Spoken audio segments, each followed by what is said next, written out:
যে গরম প্রচণ্ড, পাতলা পায়খানা তো কমেইনি, তারপর একজন শিশু স্পেশালিস্ট এ পর্যন্ত এসে আমাদের দেখা, আমার বাচ্চারা দেখল না।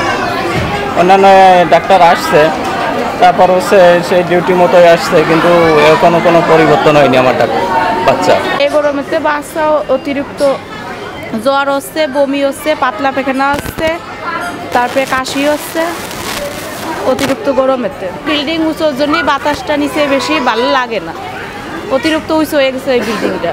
বাসা থেকে ফ্যান আই না, তারপরে বাচ্চাদের দেই, বেডশিট নাই, তারপরে এখনো কালকে আসছে, এখনো ডাক্তার আসে নাই। আপনারা জানেন যে এখানে গরমের সিজনে বাচ্চাদের গরমজনিত বিভিন্ন ধরনের রোগ ব্যাধি বেশি হচ্ছে, তার ভিতরে ডায়রিয়া, তো সর্দি, কাশি, এরকম ঠান্ডাজনিত সমস্যা। Cinematic display, photography master, performance expert, NextG N9 এবং অন্যান্য যে গরমের প্রাদুর্ভাবে হচ্ছে সেগুলি রক্ষা করার জন্য আমাদের কিছু পদক্ষেপ নিতে হবে।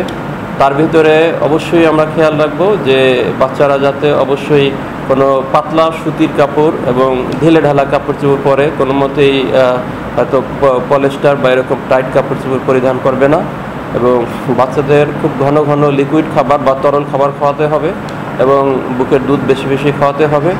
আর 6 বছরের যদি বেশি বাচ্চা হয় তাহলে তাকে খাবার স্যালাইনও অল্প অল্প করে বারবারে দেওয়া যেতে পারে। তো আর একটা কথা মনে রাখতে হবে যে বাচ্চাদের গায়ে যাতে কোনো মতেই ঘাম বসে না যায়, এই চেষ্টা সর্বদা করতে হবে।